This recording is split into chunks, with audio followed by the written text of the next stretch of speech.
Within the last 10 years, you've had year 2001, or you've had 9/11. In the last 10 years, we've had wars spring out all over the world in the last 10 years. All right, we've watched spending of American money, all right, go to the billions of dollars. And what has Mr. Taxpayer, whose pockets they've been streaming this from, gotten out of it?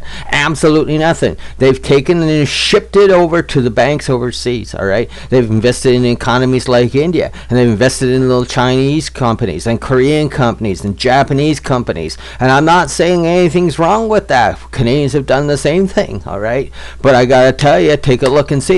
Russia was on the brink of economic destruction less than 10 years ago.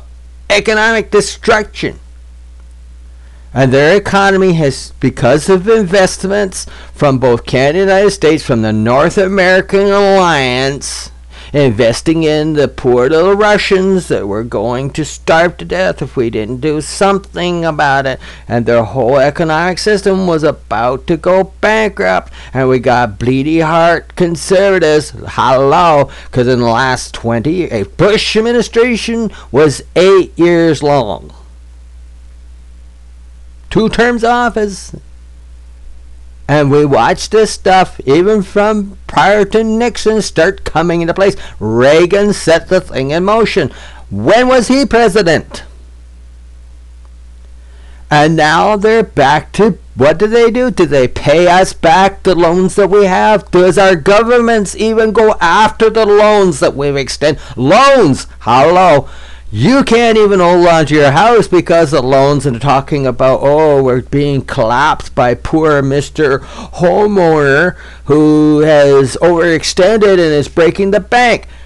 Bull hockey. They spent billions of dollars in loans into the Russian economy, who are now building nuclear technologies to kill you and me. They sent billions of dollars in loans, bad loans, all right, to the Chinese economy, who are now building nuclear weapons for mass destruction. This big Bush scenario, they wanted to go after the guys who are building weapons of mass destruction. That's the lie that we've been told. He's going after the people. When China's still building these atomic warheads and pointing them straight at Mr. Fat Businessman, you gotta wonder what it's all about. And here it is back in Exodus when he says, the Pharaoh is saying, take away the straw. And the laborers say in verse 9, let the labor therefore be heavier on the men, let them work at it, that they may no attention to false words. And our labors has increased. You got to work harder and longer. You got to hold down 2 and 3 jobs just to make ends meet. Wake up, America. Wake up, Canada. Wake up, world. This is where we're at, man. This is today we're talking about. We're not talking about Moses' time. We're talking about today. This is happening. A man has to, families have to hold down to it. Kids have to go get 2 or 3 jobs just to help out. Mama working 2 jobs. Dad's working 3 or 4 jobs just to get the straw, just to build his house. Straw houses don't last. We need brick houses, but we can't even get the bricks because we need the straw to make the bricks. Hello. When the majority of homeless people are people who are being fired and laid off with education degrees. We're not talking about the mentally unfit. They are 2% of the homeless population in North America. 2% are mentally unstable, unfit people that we got no place to put because the government shut these places down because, well, we just couldn't afford it. And when you turn the back on the poor and the homeless and the needy, God is going to visit your nation. Well, guess what? Economically, God's visiting our nation, and the Pharaoh is hardening his heart because he doesn't want to repent. You don't have time for these foolish words. They talk about freedom of religion.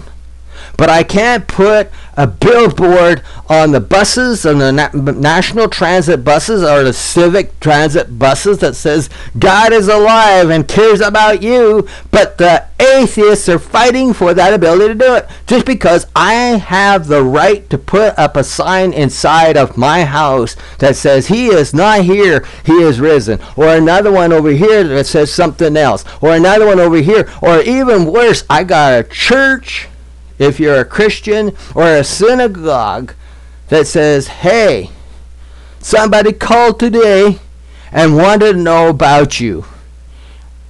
He was asking if you're okay. Would you please come inside and let us know, because it was your Father in heaven. And for that, the atheists want the right to put a billboard. Why don't they start it's a religious group. Why don't they start their own church, the first church of atheists, and then get together and sing anti-God songs and say that, preach all day long that there is no God, because I don't want to hear it. They don't want to hear that there is a God. I don't want to hear that there is not a God, because I believe in a God and they don't. And that's two different flavor systems. All right, they want to worship Pharaoh. That's fine and dandy. That is not why I am here. I am here to get the people out, to wake up America, to get the believers back to where they belong, that there's a feast day coming. There's a feast day coming, and very near at hand.